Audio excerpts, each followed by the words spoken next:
story begins 65 million years ago in the ferocious Cretaceous period. A breathless tremor of the food chain unfolds. The relentless hunt for survival rages, and the biggest attacks and devours the smallest. While a pack of snappers are frantically tearing apart a carcass, a Tyrannosaurus appears in ambush and attacks them, forcing them to take refuge in the ocean. Intriguing, the alpha predator becomes prey. He is devoured by the sharp-toothed jaws of a terrifying Megalodon.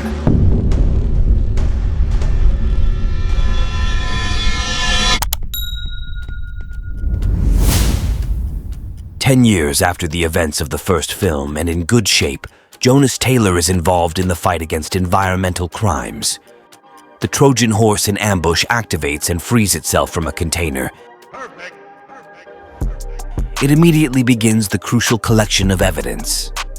Suddenly, he is surprised by the crewmen, and the fighting immediately breaks out. They want him dead or alive. The chase goes through the containers, and they end up catching him stuck between the men and the ocean. To everyone's surprise, he dives into the middle of the ocean. The plan was well agreed, and an airborne team composed of Jess and Mac arrived at the command of a Canadian to rescue him. An unconventional operation succeeds.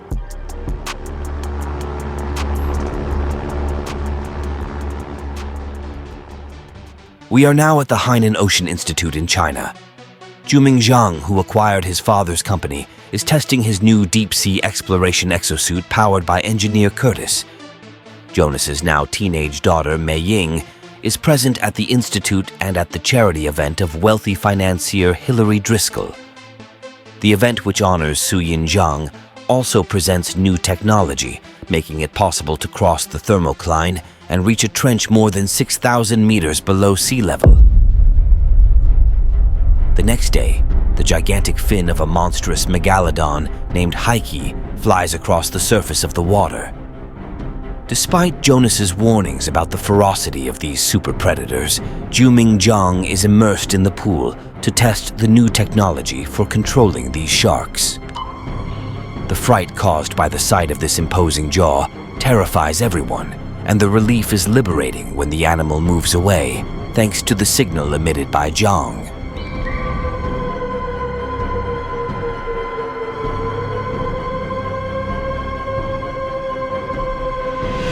Suddenly, the radar panics and shows that the animal returns very quickly with a beating heart. Despite attempts, the technology does not work, and the attack is inevitable.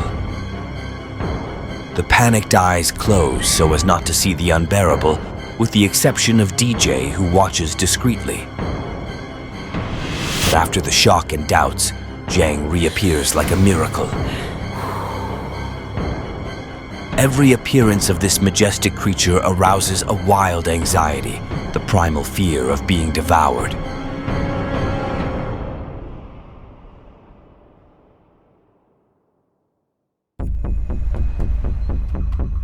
During the night before the team's departure to the Mana 1 Marine Research Center, Heike managed to escape from his prison and managed to reach the open sea.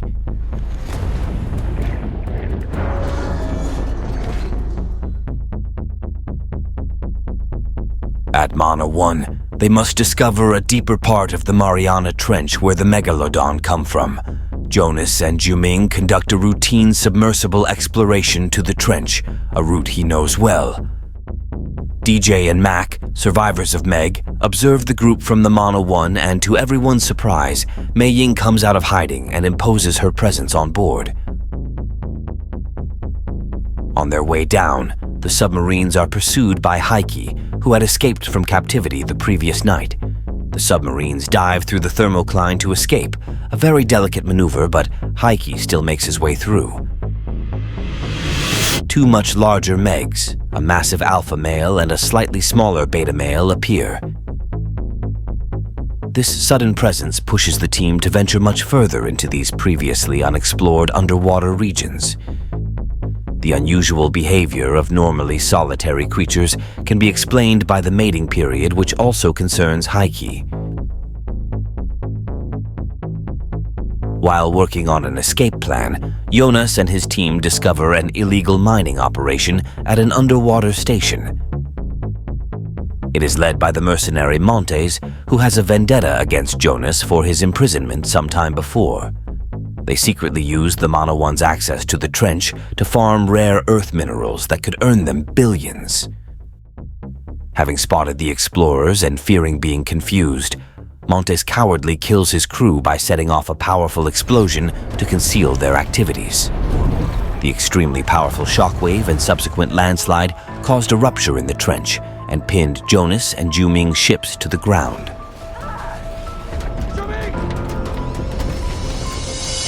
All communication between the Mono One analyst team and the submersibles is broken, and Mac then asks Jess to prepare the emergency submarines. They discover to their great amazement that the escape pod has been sabotaged. Sal and Curtis from Unit 1 manage to get back established communication with Mono One.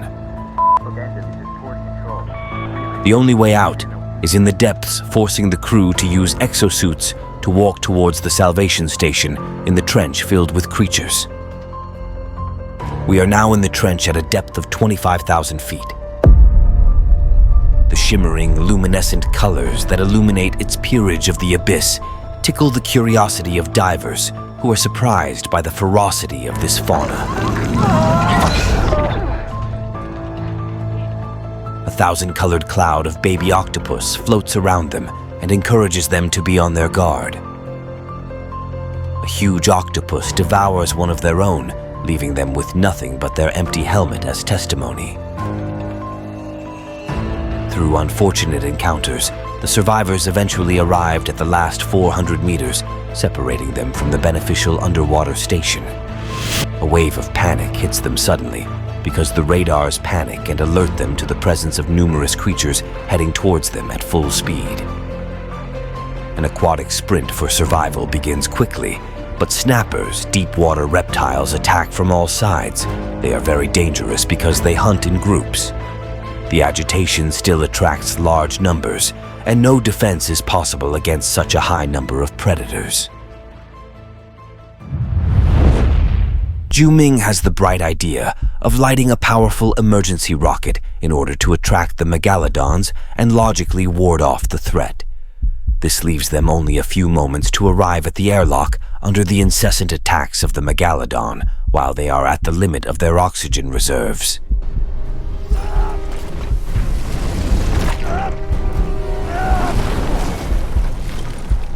They all narrowly escape the sharp teeth of the shark, with the exception of Curtis, whose cracked helmet implodes under the extreme pressure of the water.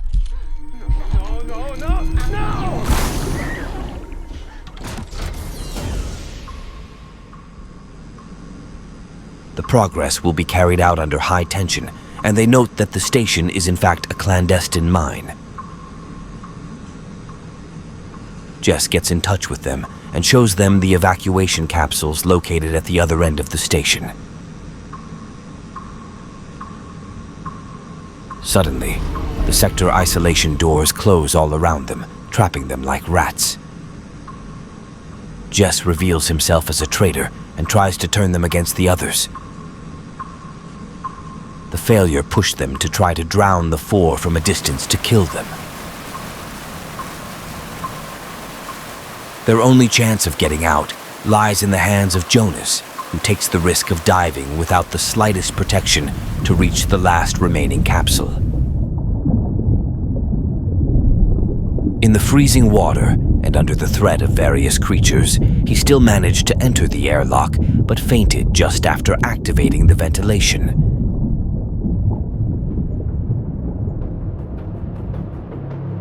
When he wakes up, he is with Montes, who remembers his memory, and the confrontation immediately takes place for the survival of the whole team. The costs are raining while the water rises critically on the side of her daughter Mei Ying trapped with the others. Using everything they can find to fight, they end up being taken onto a conveyor where Jonas manages to make his opponent fall.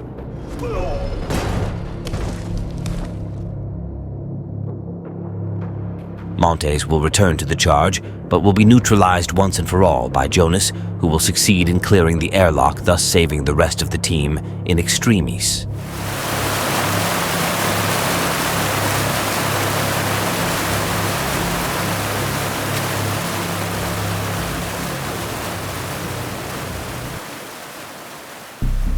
Meanwhile, on the surface, a helicopter cleaning team sent by Driscoll is approaching Menaeon. Mac and DJ watch the surveillance video and see with their own eyes Jess's devious betrayal sabotaging the rescue submarines. At the bottom of the ocean, the survivors are active and light the station to attract the Megalodon so that it clears the way.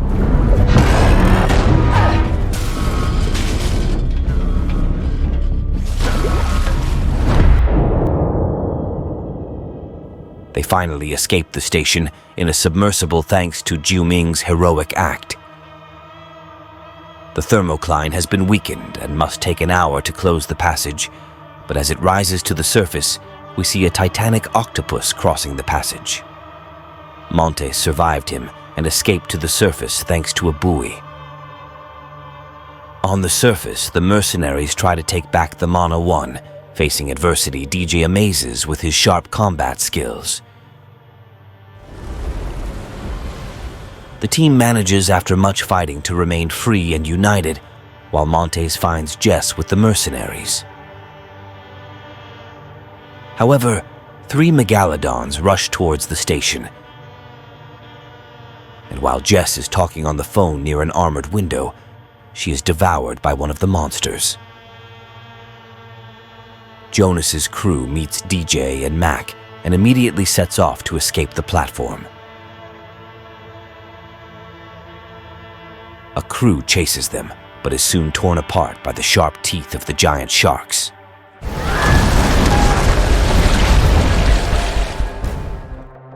Jonas's team escapes to a nearby resort, Fun Island, to warn them of the creature's approach. Jonas made harpoons with explosive heads as the ultimate weapon of destruction. At Fun Island, the party is full, however, in the festive atmosphere. The attention of a chihuahua is alerted, and we see startled dolphins running away from something. A few kilometers from there, a boat is attacked by a giant octopus. Driscoll, Montes, and the mercenaries arrive at Fun Island to eliminate Jonas's crew, but they are attacked by the snappers, who devour Driscoll and several mercenaries.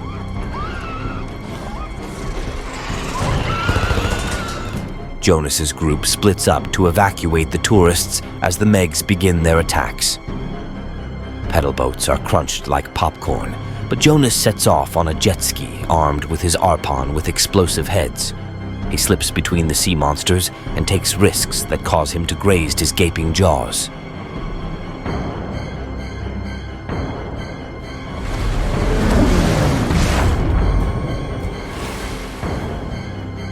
A first arpon explodes and diverts the Megalodon with a shock wave, which creates a powerful braking wave. Jonas manages to kill the beta male Meg in a face-to-face duel to the death.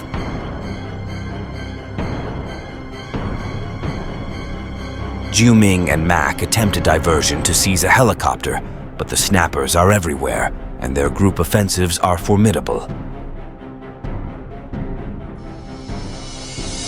The refueling of the device is done under very high voltage.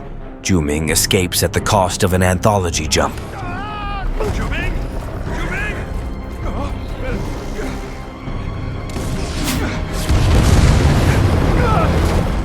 Using an explosive attached to a harpoon, Jonas continues his slow hunt before being machine-gunned by Montes and directed towards the beach where a giant octopus is raging. She threatens the lives of many people, including Jonas's daughter.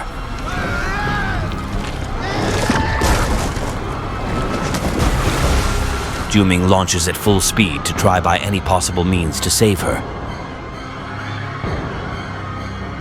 But the helicopter is hooked by a tentacle of the octopus, which violently sends the device spat out. He barely manages to escape from the helicopter with a bomb he made.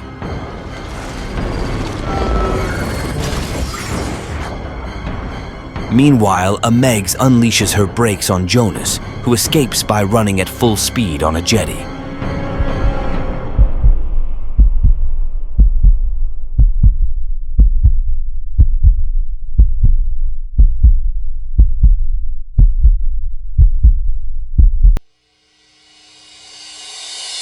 Montes shoots him, but Jonas manages to injure his leg, causing a stream of blood to flow, which attracts the sharks. Montes' ruse fails as Jonas suddenly pushes him into Alpha Meg's mouth, where he is consumed.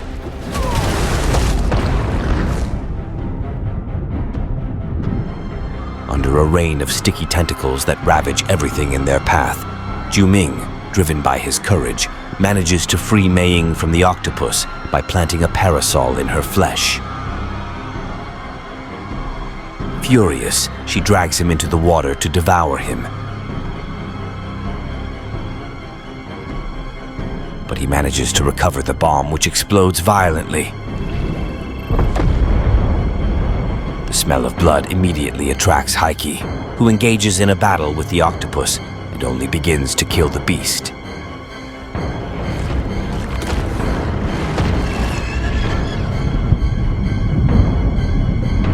While Juming swims towards the wreckage to save Mac, Jonas leaves his daughter and rushes to an island where he picks up one of the helicopter's rotors.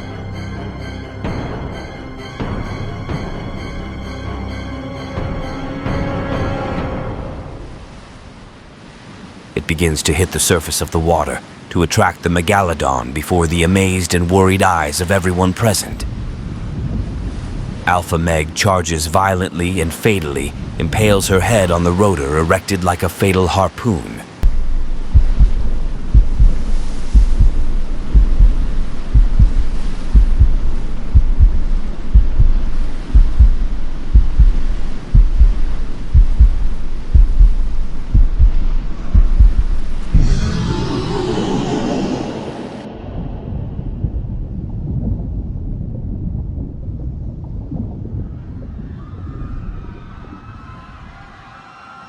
DJ, for his part, stands out by saving the panicked crowd from the attacks of the swallows.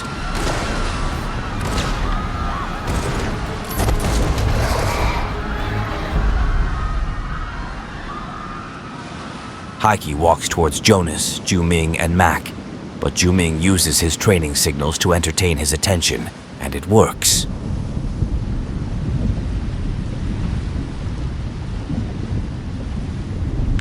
Heike redirects her attention to a pod of dolphins moving away.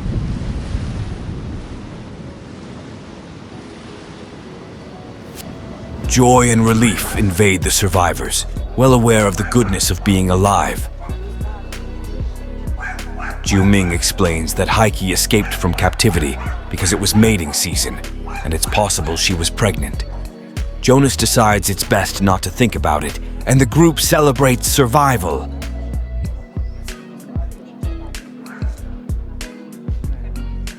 Thank you for enjoying this exciting film with us.